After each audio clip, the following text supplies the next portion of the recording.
அருமையானவர்களே, இந்த நாளிலும் அவனுடைய வார்த்தையை நான் இடத்திலே கொண்டு வருகிறேன். சங்கீதம் 86:5 பார்த்தீங்கன்னா, ஆண்டவரே நீர் நல்லவரும் மன்னிக்கிறவரும் உம்மை நோக்கி கூப்பிடுகிற யாவர் மேலும் கிருபை மிகுந்தவருமாய் இருக்கிறீர். இப்ப தேவனை குறித்த ஒரு 3 வெளிப்பாடுகளை இந்த ஒரு வசனத்துல நம்ம பார்க்க முடியுது பாருங்க. அப்ப இந்த 3 வெளிப்பாடுகள் நமக்கு அவசியமாக இருக்கிறது. தேவனை குறித்த சரியான வெளிப்பாடுகள் இருக்கும் என்று சொன்னால் நம்முடைய வாழ்க்கை இன்பமானதாயும் இனிமையானதாயும் இருக்கும். தேவனை குறித்து ஒரு சரியான வெளிப்பாடு நமக்கு இருந்தோம் அப்படின்னா நம்ம யாரு, நம்ம எப்படிப்பட்டவங்கன்றது நமக்கு தெரியும் பாருங்க. அப்ப இங்க முதல் போட்டிருக்கு, ஆண்டவரே நீர் நல்லவர் அப்படின்னா கர்த்தர் நல்லவர்.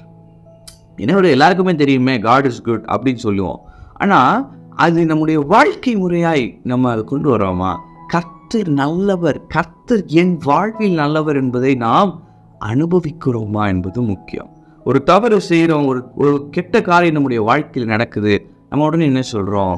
ஆண்டவர் ஏன் இதை அனுமதிச்சார், ஆண்டவர் ஏன் இதை அனுபவிச்சாருன்னு சொல்கிறப்ப அவர் நல்லவரா அப்படின்ற ஒரு கொஸ்டின் வருது பாருங்க. ஒரு வியாதி வருதுன்னா கர்த்தர் அனுமதித்தார் என்று இன்னும் சொல்லுகிறாங்க பாருங்க. அப்படின்னா வியாதியை கொடுக்கிறவர் எப்படி நல்லவராக இருக்க முடியும்? குழப்பமா இருக்குல்ல. ஆனால் வசனம் சொல்லுது அவர் நல்லவர். ஆமென். அப்போ கர்த்தர் நல்லவரும் நன்மை செய்கிறவருமா இருக்கிறார். அப்படின்னா உங்கள் சூழ்நிலை கெட்டது, அவர் நல்லவர். இதை மட்டும் இருதயத்தில் புரிஞ்சுக்கணும். அப்படி புரிஞ்சுக்கிட்டோம்னா வாழ்க்கையில் எப்படிப்பட்ட சவால்களும் எப்படிப்பட்ட சூழ்நிலைகளும் வந்தாலும் நம்ம கர்த்தர் நல்லவர், அவர் எனக்கு நன்மை செய்வார் என்ற ஒரே ஸ்டாண்டில் நின்றுவோம்.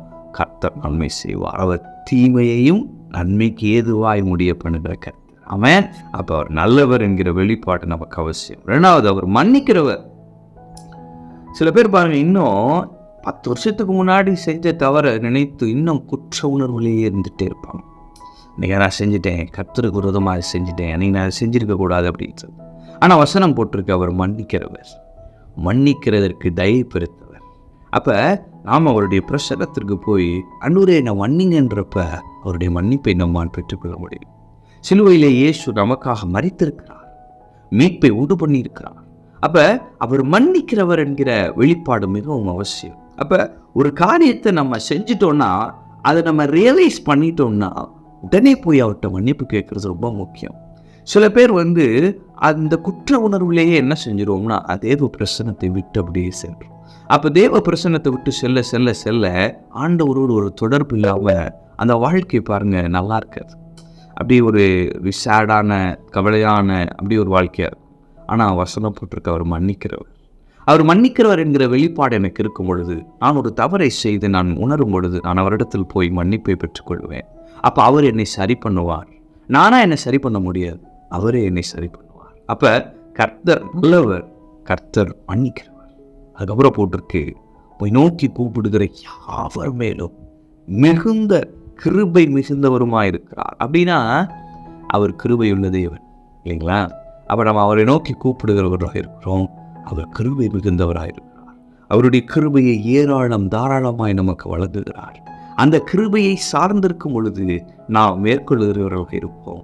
அந்த கிருபையை சார்ந்திருக்கும் பொழுது நாம் இயற்கைக்கு அப்பாற்பட்ட காரியங்களை செய்கிறவர்களாக இருப்போம். அந்த கிருபையை நாம் பெற்று அனுபவிக்கும் பொழுது அவருடைய அன்பை அனுபவித்து அவர் சொல்லுவதையெல்லாம் செய்கிறவர்களாக இருப்போம். இன்னைக்கு கர்த்தர் சொல்றதெல்லாம் செய்ய முடியறதில்லை பாருங்க. ஏன் அப்படின்னா நம்ம சொந்த பலத்தாலேயே செய்ய பார்த்துட்டு இருக்கோம், சொந்த ஞானத்தினாலேயே செய்ய பார்த்துட்டு இருக்கோம். ஆனால் வசனம் போட்டிருக்கு கிருபை மிகுந்தவரும் ஆயிருக்கிறார். அப்போ அவர் கிருபை மிகுந்தவர். அவர் இடத்துல போகிறப்ப அவர் என்ன செய்கிறாரு?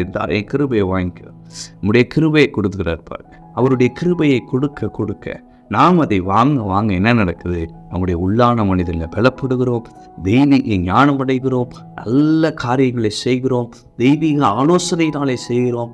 கர்த்தருடைய ஆலோசனையின்படி செய்து நாம் வெற்றி பெறுகிறவர்களாக இருக்கிறோம். நாம் செய்வது எல்லாம் வாய்ப்பு. அப்ப தேவனை குறித்த 3 வெளிப்பாடுகள், அவர் நல்லவர், அவர் மன்னிக்கிறவர், அவர் கிருபை மிகுந்தவர். இந்த 3 வெளிப்பாடுகள் ஒவ்வொரு நாளும் நமக்கு அவசியம். ஒவ்வொரு நாளும் நம்ம சொல்லணும், ஆண்டவரே நீ நல்லவர், ஆண்டவரே நீர் மன்னிக்கிறவர், ஆண்டவரே நீர் கிருபை மிகுந்தவர், நீ நல்லவர் என்கிறதை நான் இன்று அனுபவிக்க வேண்டும். நீர் என்னை மன்னியும் அப்படின்னு நம்ம அவருடைய மன்னிப்பை பெறணும், அதே நேரத்தில் அவருடைய கிருபையை பெறணும். அப்படி நம்ம இருக்கும் பொழுது இந்த பூமியிலே அவர் நாமத்தின் மகிமைக்காக நாம் இருப்போம். அவருடைய நாமத்தின் மகிமைக்காக பெரிய காரியங்களை செய்வோம். அவர் நல்லவர், அவர் மன்னிக்கிறவர், அவர் கிருபை மிகுந்தவர். ஆமென். கர்த்தர் உங்களோடு இருக்கிறார். கர்த்தர் உங்களை ஆசீர்வதிப்பார்.